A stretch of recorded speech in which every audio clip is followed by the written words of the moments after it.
ইনবোডি এনিথেমে এটি কৃষিক্ষেত্রে ব্যবহৃত একটি অসাধারণ মেশিন, যা মূলত মাটির আগাছা দমন করার জন্য তৈরি।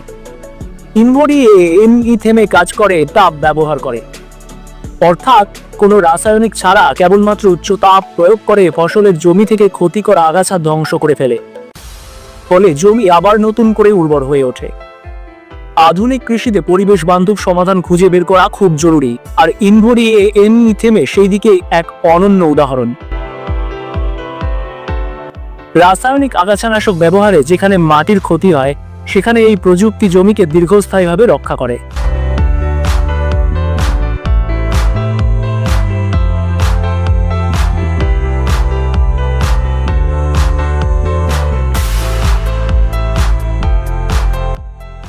সাবি এগ্রিজিরোস এটি একটি বৈদ্যুতিক কৃষি ট্রাক্টর, যেটি ছোট এবং মাঝারি আকারের কৃষকদের জন্য তৈরি। সাধারণত ট্রাক্টরগুলো ডিজেল দিয়ে চলে, ফলে খরচ বেশি হয় এবং দূষণও ছড়ায়।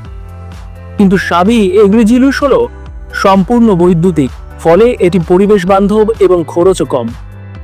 এর নকশা এমনভাবে তৈরি করা হয়েছে যে সহজেই বিভিন্ন ধরনের কৃষিকাজ, যেমন জমি চাষ, ফসল পরিবহন কিংবা মাঠে পণ্য আনা নেওয়া করা যায়। ভবিষ্যতে গ্রিন টেকনোলজির দুনিয়ায় এই ধরনের মেশিনই হবে মূল ভরসা।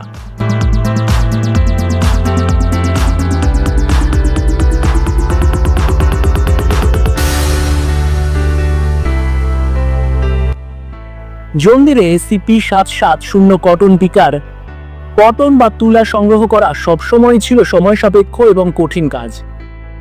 জন ডিরে CP770 কটন পিকার এই কাজটিকে করে তুলেছে অবিশ্বাস্য সহজ। বিশাল আকারের এই মেশিন পুরো তুলার ক্ষেতের তুলা কয়েক ঘন্টার মধ্যে সংগ্রহ করতে সক্ষম। একসাথে তুলা সংগ্রহ, কম্প্রেস করা, এমনকি বিশাল তুলার বেলা তৈরি করা পর্যন্ত কাজ করে দেয়। এত দক্ষভাবে কাজ করে যে মানুষের টিম দিয়ে এই কাজ করতে গেলে কয়েক সপ্তাহ লেগে যেত। বিশ্বের সবচেয়ে আধুনিক তুলা সংগ্রাহক মেশিনগুলোর মধ্যে এটি অন্যতম।